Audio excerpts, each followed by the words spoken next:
Soy Julián Sotoca, vivo en Leganés y tengo 55 años. Cuando oigo coronavirus, me recuerda a mi experiencia de 40 días en la UCI del Hospital Severo Ochoa, de casi 60 días ingresado y sobre todo del sufrimiento de mi familia, de la que cuando todo esto empezó a ocurrir no pude ni despedirme y que durante esos días sé que lo pasó muy mal. Pues en los primeros días del confinamiento yo empecé teniendo síntomas.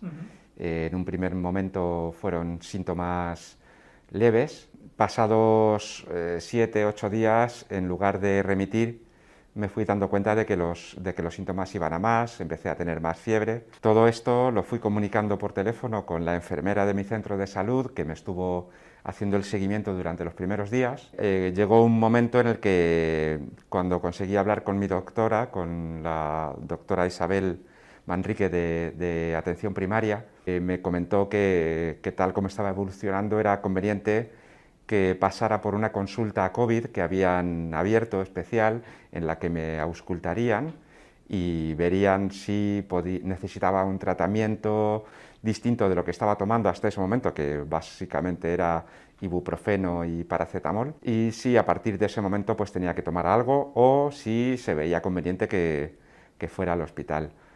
Cuando pasé por aquella consulta especial de COVID que habían puesto en mi centro de salud, el médico que me estuvo auscultando inmediatamente me dijo que notaba que había un ruido extraño, que cogiera algo de ropa interior para cambio, un cepillo de dientes y que me fuera urgentemente a las urgencias del Hospital Severo Ochoa.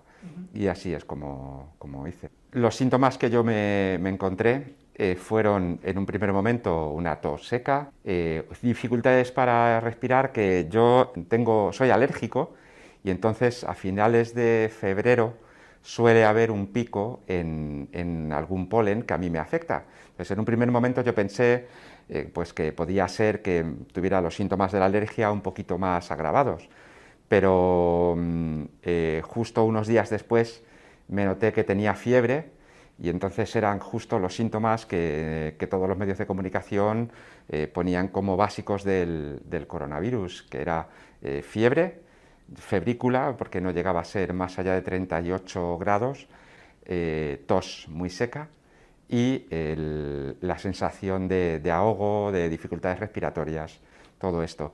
La dificultad respiratoria la verdad es que fue agravándose, no era demasiado seria, pero se agravó después, una vez que entré en el hospital.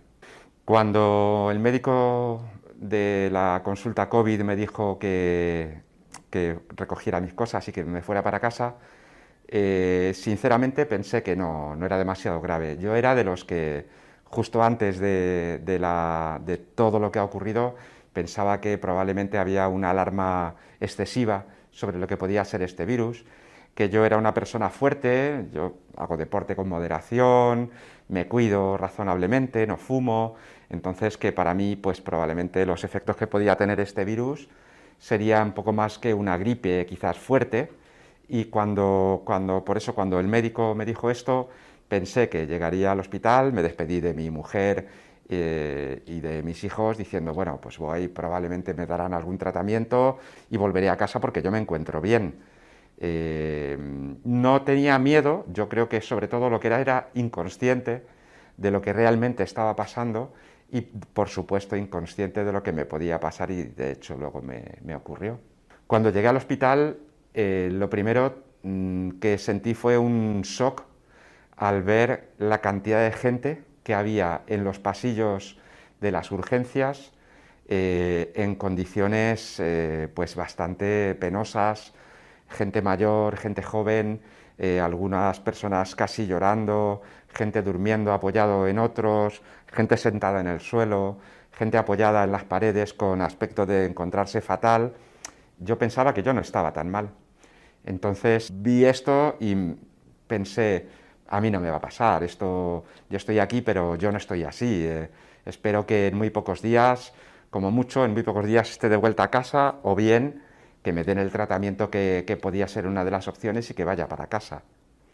La realidad fue muy distinta. La realidad fue que Cuando lo primero que hicieron, según llegué con el informe de la consulta COVID, fue que me hicieron una placa de tórax urgente. En esa placa de tórax vieron que tenía una neumonía bilateral, era una placa bastante mala. Y por suerte en ese momento había un espacio, un pequeño espacio, en unos boxes que habían establecido, con lo cual yo pensé que era afortunado porque mucha gente estaba en sillas esperando a que se les atendiera y a mí, sin embargo, me estaban mandando a tumbarme en una cama. Tenía un espacio donde yo me pude desvestir, en un espacio donde había poco más de 7 u 8 enfermos.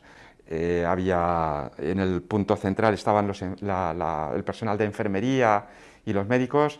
Yo en ese momento pensé, bueno, seguí pensando que probablemente iban a ser unos días, que me mandarían a IFEMA y que no sería demasiado importante.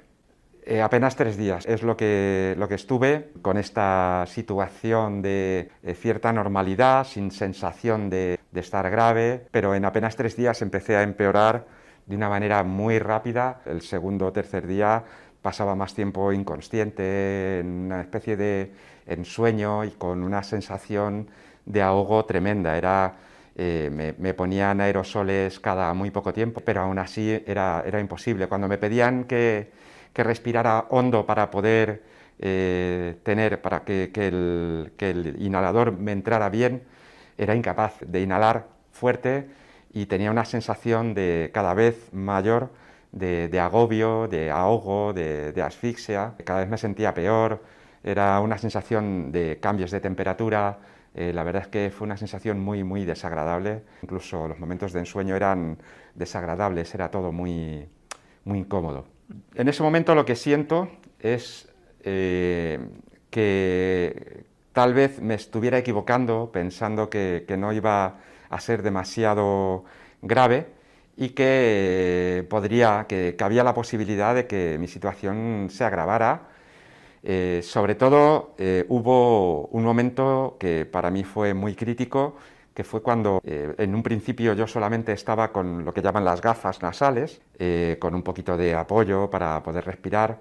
Hubo un momento en que intentaron colocarme una escafandra que iba conectada con algún tipo de sistema de respiración y yo en ese momento pensé que me ahogaba, o sea, no podía, para mí era imposible respirar, era como si me estuvieran tapando la boca y la nariz y era una sensación de ahogo absoluto. Quizás fue el primer momento en el que yo tomo conciencia de que lo que me está ocurriendo es muy grave y que puede que no salga de esa situación con vida directamente. Tengo sensación de que mi vida puede estar acabando en ese momento. Bueno, digamos, las sensaciones y las emociones en ese momento eran muy extrañas porque estaba envuelto en una cierta inconsciencia, o sea, que eran como flashes, es como si estuviera envuelto en un sueño que de repente se disipa. Cuando llega el momento de la UCI, del momento en que deciden ingresarme en UCI, tengo un recuerdo que todavía no sé si es cierto o si es de las muchas alucinaciones en las que estoy envuelto desde el momento del ingreso hasta que salgo de la UCI. Incluso después de salir de la UCI sigue habiendo momentos que son de alucinaciones. Tengo el recuerdo de una persona grande que viene enfundado en un buzo, en un EPI, color blanco, con rayas azules, con gafas de protección, con una pantalla de protección, se abalanza sobre mí y a partir de ese momento yo entro en un fundido en negro. Y a partir de ese momento, en unos segundos después, yo tengo la sensación cierta de que me estoy muriendo. La sensación cierta de que la vida se me está escapando por un hilo en el que yo dejo de tener sensaciones, solo consigo escuchar un poco de una manera muy leve lo que está ocurriendo a mi alrededor, pero todo está desapareciendo, toda la sensación de tacto, la sensación de vista. A lo largo de muchos días, yo estoy en una situación de coma inducido, por lo que me dicen después. Durante ese coma inducido yo tengo alucinaciones, algunas son claramente fantásticas, en el sentido de que son sueños, Pero hay algunas otras que tienen para mí aspecto de ser vivencias reales. Entonces, yo no soy consciente de que hay una mejora hasta muchísimo después. De hecho, el periodo que yo estoy en UCI, me ponen el respirador en 2 ocasiones. Después de 20 y muchos días, parece ser que ha habido una evolución favorable y que pueden desintubarme. Esto es una buena noticia, lógicamente, para mi familia, pero 3 días después tienen que volver a intubarme porque hay un empeoramiento que lleva a que yo no pueda respirar y vuelven a intubarme.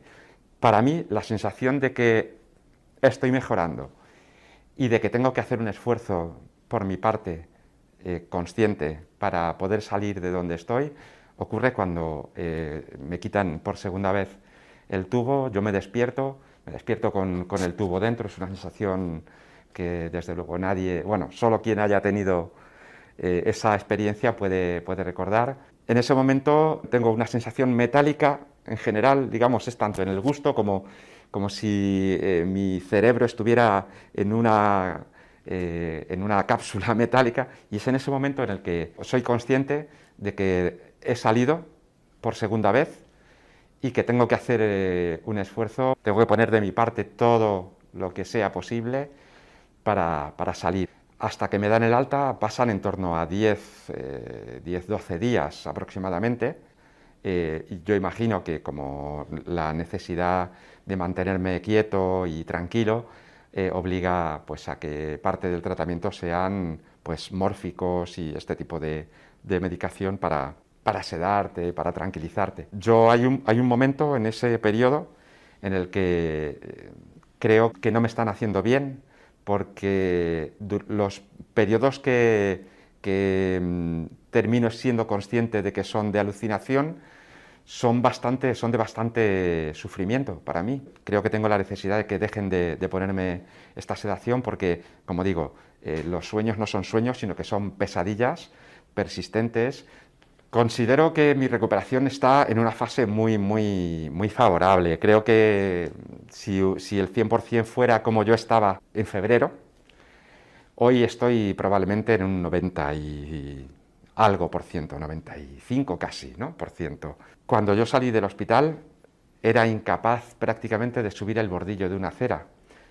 Para mí subir 2 escalones era un esfuerzo prácticamente inhumano. El caminar yo me contaba los pasos y caminar a hacer 1000 pasos, que deben ser 800 metros en un día, para mí eran un logro a conseguir. Hoy soy capaz de caminar kilómetros, saco a mi perro y salimos a pasear horas, subo y bajo las escaleras de mi portal o de cualquier sitio. Esa sensación es muy agradable, ¿no? La de esa progresión, ¿no? Mientras estás en el hospital, estar en una cama es lo natural, estar dejando que todo el mundo te haga las cosas es lo natural. Llegar a casa y ser consciente de que no puedo hacer prácticamente nada fue bastante duro. Han pasado 5 meses. Cierto temor a no recuperar del todo lo que para mí es básico hacer o lo que para mí es importante en cuanto a una condición física, y no estoy hablando de correr una maratón, estoy hablando de poder acometer las tareas básicas de una vida independiente y saludable. Ha habido mucha gente que durante todo el momento me ha mandado mensajes de ánimo. Una de las frases más repetidas es: ánimo, que eres un luchador. Yo he pensado mucho en si realmente soy un luchador o no. Pienso que en tercer lugar, en el ranking, si hubiera que hacer un ranking de quién ha sido más luchador en todo esto, primero pondría al personal de la sanidad pública, y su labor ha sido encomiable. Verles trabajando en unas condiciones totalmente precarias en cuanto a que éramos muchos más pacientes en la UCI de los que deberíamos haber sido, EPIs que tenían que andar cambiándose permanentemente para poder entrar en lo que ellos llamaban zona sucia, zona limpia. Venían con una emocionalidad y con una cordialidad y con un cariño a atenderme que me hacía sentir totalmente pues eso, cuidado y y demás. Yo creo que los luchadores, en primer lugar, han sido ellos, los médicos, las anestesistas, las enfermeras, las auxiliares, los celadores, todos que hacen sentir que eres un ser humano y que están dedicando todo su esfuerzo para que salgas adelante. Esos son los primeros. En segundo lugar, mi familia, que era quien estaba realmente siendo consciente de todo.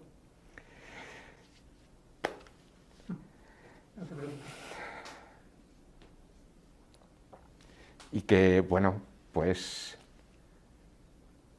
Perdonad. No, ningún problema. Y bueno, pues yo en último lugar, porque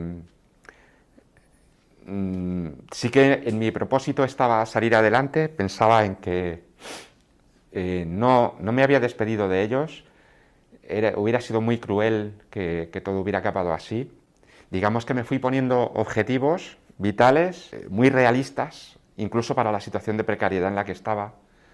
Después de la primera sensación en la que tomaba la decisión de poner todo mi parte para salir adelante, me fijaba como objetivo volver a tomar un vaso de agua fresca. Recordaba que tuvieron que pasar 24 horas desde que me extrajeron el respirador hasta que pude tomar agua por primera vez y simplemente toman, pues eso, van mojándote un poquito para hidratarte, estás hidratado porque tienes una sonda nasogástrica y bueno, estás estable, digamos. Lo sentí como un logro, bueno, pues un logro para mí, para quienes me estaban atendiendo y como un paso más que superaba para poder salir de ahí. El siguiente paso que recordaba que era tomar un desayuno pasadas 24 horas, pues en la primera vez pues empezaron a ofrecerme alimentos y a quitarme sonda nasogástrica, etcétera, etcétera. Entonces ese era el siguiente. Y a partir de ahí, y casi diría que hasta el día de hoy, esos han sido los retos que yo he ido poniendo delante de mí en mi vida para tirar adelante con el objetivo de volver a estar con mi familia, volver a estar con mis amigos y con toda la gente que me mandaba ánimos y que realmente de corazón me deseaba la recuperación. Yo creo que las medidas de prevención son imprescindibles. Mientras no exista una vacuna, solo podemos parar los efectos del virus con medidas de prevención, con higiene de manos, con distancia de seguridad, usando la mascarilla. Es tan sencillo como seguir las instrucciones de lo que nos están planteando que debemos hacer. Con eso estamos no salvando nuestra vida, que también, sino probablemente estamos salvándole la vida a las personas con las que nos cruzamos, a las personas con las que compartimos nuestro tiempo. La mascarilla es incómoda, la mascarilla es muy incómoda, provoca calor, sensación de ahogo, aunque yo cuando tengo esa sensación o cuando alguien me dice que tiene esa sensación, no dejo de acordarme de las auxiliares de enfermería que se encargaban de nuestro aseo, de las personas que estábamos en la UCI, no solo con una mascarilla, unas gafas de protección, una pantalla protectora y con un buzo que les hacía, tenía la sensación de que estaban realmente sudando, estaban pasándolo mal y sin embargo lo llevaban horas y horas para poder atendernos y para poder sacarnos adelante. Pienso en todos los que estábamos en la UCI y que probablemente si hubiéramos tomado las medidas preventivas adecuadas y la gente que está a nuestro alrededor también, probablemente si las hubiéramos conocido, probablemente no tendríamos que estar ahí. Entonces, cuando alguien piensa que la mascarilla es incómoda, lo clásico que nos sale es decir, bueno, más incómodo es un respirador, más incómodo es una estancia en la UCI, más incómodo es estar lleno de agujas y de vías y demás que te impiden prácticamente moverte. Eso es realmente incómodo. Y sin embargo hay un momento cuando estás en el proceso de recuperación que incluso todo eso te parece llevadero. ¿Cómo no vamos a llevar una mascarilla? Si podemos evitarnos a nosotros mismos o a los demás el que pasen por esa experiencia tan dolorosa y tan desagradable. A las personas que piensan que el virus no existe, visceralmente, pues te entra cabreo. El cabreo es real y yo lo siento un gran enfado con la gente que es capaz de manifestarse en ese sentido. Pero, sin embargo, yo intento comprender cuál es la posición de estas personas, ¿no? Yo mismo, en unos días antes, 15 días antes, pensaba, bueno, esto tiene pinta de ser un montaje. Ese es un pensamiento que yo me tolero a mí mismo cuando ninguno sabíamos lo que pasaba. Ahora bien, después de lo que conocemos, después de la propia experiencia, después de la experiencia de nuestras familias, del sufrimiento, de familias que han perdido a sus seres queridos. Yo asistí en la UCI, fui consciente del fallecimiento de personas que había a mi lado en la UCI.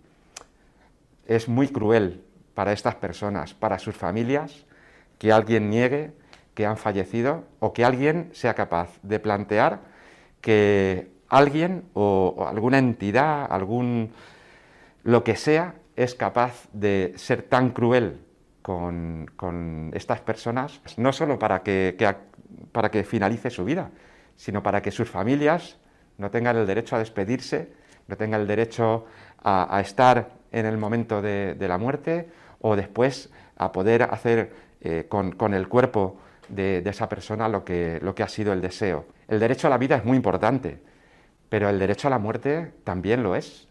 Y creo que es uno de los derechos que este virus nos quita a las personas y a las familias. Nos niega el derecho a morir dignamente y nos niega el derecho a que nuestras familias puedan tener un duelo lógico, sabiendo lo que ha pasado con el cuerpo de tu ser querido. Las personas que piensan que esto es un invento, creo que hacen un gran daño a la sociedad, porque nos exponen a todos de nuevo al contagio, pero además es que hacen un gran daño y provocan sufrimiento a todos los que hemos pasado por esto y a nuestras familias que hemos sido conscientes de lo que estaba pasando. Hay muchas cosas que durante el tiempo que estuve en el hospital, en el tiempo que he estado de baja, recuperándome, yo creo que son reflexiones vitales que a cualquiera le pueden venir a la cabeza. La dimensión de las cosas que son importantes cambia completamente cuando pasas por una experiencia de este tipo. La sanidad, a mí me parece que no somos conscientes de lo afortunados que somos y de lo que perdemos cuando se le retiran medios a la sanidad, porque nos salvan la vida y lo están haciendo cada día, se lo han hecho conmigo. Eso ha sido labor de las personas que están atendiendo, ha sido labor de un sistema que permite que yo tenga acceso a todos los medicamentos de manera gratuita. Yo no sé lo que puede costar un tratamiento como el mío. Todo esto es, para mí, es un puntal fundamental en todo lo que nos está ocurriendo, ¿no? Entonces, ojalá que pudiéramos disfrutar de una sanidad mejor aún, con más personal que pudiera atender a las personas que estén pasando ahora mismo por esta situación, con los medios suficientes, y que la sociedad valoráramos, como yo valoro ahora mismo, como mi familia y mis amigos valoran ahora mismo, lo que supone el poder disponer de hospitales públicos, de médicos que han estado pendientes durante todo este tiempo. Yo he recibido la llamada de enfermeras, de doctores, que han estado pendientes de mi recuperación. Yo creo que eso no tiene precio, no tiene precio.